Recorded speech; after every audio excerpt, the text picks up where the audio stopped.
TNPSC group 4 பணியை பொறுத்த வரைக்கும் 10ஆம் வகுப்பு கல்வி தகுதின்றதால நிறைய நபர்கள் இந்த எக்ஸாமினேஷனுக்கு வந்து தயாராகி வராங்க.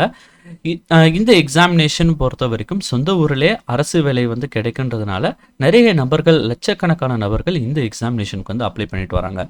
இந்த நிலையில் குரூப் 4 எக்ஸாமினேஷன் எழுதி தேர்ச்சி பெற்றவங்களுக்கு ஒரு அதிர்ச்சியான சம்பவம் வந்து நடந்திருக்கு. அதை பற்றின டீட்டெயில்ஸாக நம்ம இந்த வீடியோவில் பார்க்க போகிறோம். நம்மளுடைய யூடியூப் சேனலில் அரசு வேலைவாய்ப்பு மற்றும் அரசு திட்டங்களுக்கான தகவலை ரெகுலராக அப்டேட் பண்ணிட்டு வரோம். மறக்காமல் நம்மளுடைய யூடியூப் சேனலை சப்ஸ்கிரைப் பண்ணுங்கள். டிஸ்கிரிப்ஷனில் கொடுத்துருக்க வாட்ஸ்அப் குரூப் லிங்க், அதுக்கப்புறம் டெலிகிராம் லிங்க் கிளிக் பண்ணி நமது அரசு வேலைவாய்ப்பு குழுவில் மறக்காமல் இணைங்க. டிஎன்பிஎஸ்சி குரூப் 4 எக்ஸாமினேஷன் பொறுத்த வரைக்கும் 10th குவாலிஃபிகேஷன்றதுனால லட்சக்கணக்கான நபர்கள் வந்து இந்த பணிக்கு வந்து தயாராகி வராங்க.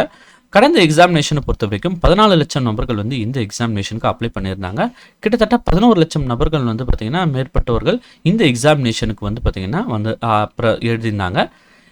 இந்த எக்ஸாமினேஷனுக்கு இவ்வளோ நபர்கள் வந்து அப்ளை பண்ணுறதுக்கான ரீசன்ஸ் என்னென்னு பார்த்தீங்கன்னா, தேர்வு, அதாவது இந்த தேர்வு வந்து எளிய முறையில் இருக்கும் மற்றும் வந்து பார்த்திங்கன்னா இந்த எக்ஸாமினேஷன் செலக்ட் ஆனால் சொந்த ஊரில் அரசு பணிக்கு வந்து கிடைக்கும்ன்றதுனால வந்து பார்த்திங்கன்னா இந்த எக்ஸாமினேஷனுக்கு தயாராகவங்களோட எண்ணிக்கை வந்து அதிகமாக வந்து இருக்குது.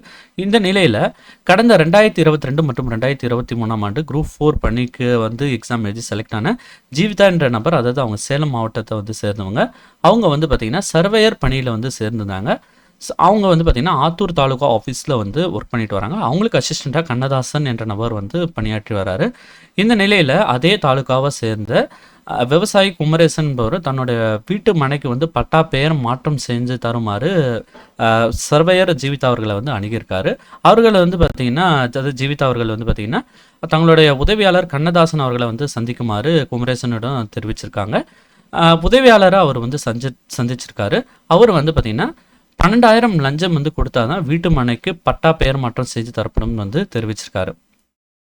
இந்த நிலையில் விவசாயி குமரேசன் வந்து பார்த்திங்கன்னா சேலம் மாவட்டம் லஞ்ச ஒழிப்பு போலீஸில் இது சம்மந்தமாக வந்து புகார் வந்து அளிச்சிருக்காரு.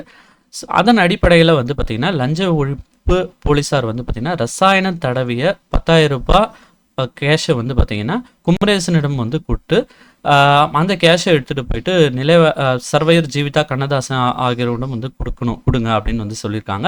அவரும் அதே மாதிரியே கொடுத்துருக்காரு. அந்த நேரத்தில் வந்து பார்த்திங்கன்னா லஞ்ச ஒழிப்பு போலீஸார் மற்றும் வந்து பார்த்திங்கன்னா சர்வேயர் அப்புறம் அவரோட உதவியாளர் 2 பேரையும் வந்து பார்த்திங்கன்னா லஞ்ச ஒழிப்பு போலீஸார் வந்து அரெஸ்ட் பண்ணியிருக்காங்க. ஸோ மேலும் வந்து பார்த்திங்கன்னா இவங்க 2 பேரும் வந்து சஸ்பென்ஷன் வந்து செய்யப்படுறதுக்கான சான்சஸ் வந்து அதிகமாக இருக்குன்னு வந்து சொல்கிறாங்க. ஸோ ஆசையாக வந்து பார்த்திங்கன்னா இவங்க வந்து குரூப் 4 எக்ஸாமினேஷனுக்கு வந்து ப்ரிப்பேர் ஆகிட்டு அந்த எக்ஸாமினேஷனுக்கும் வந்து செலக்ட் ஆகியிருந்தாங்க. ஸோ கடைசியில் வந்து பார்த்திங்கன்னா இந்த ஒரு சின்ன இன்சிடென்ட்னால வந்து பார்த்திங்கன்னா அவங்களுக்கு வந்து இப்போ பணி வாய்ப்பே வந்து பார்த்திங்கன்னா வந்து சஸ்பென்ஷன் அளவில் வந்து இருக்குது. ஸோ மேலும் இதை பற்றி நீங்கள் என்ன நினைக்கிறீங்கன்னு சொல்லிட்டு மறக்காமல் வந்து கமெண்ட்டில் சொல்லுங்கள்.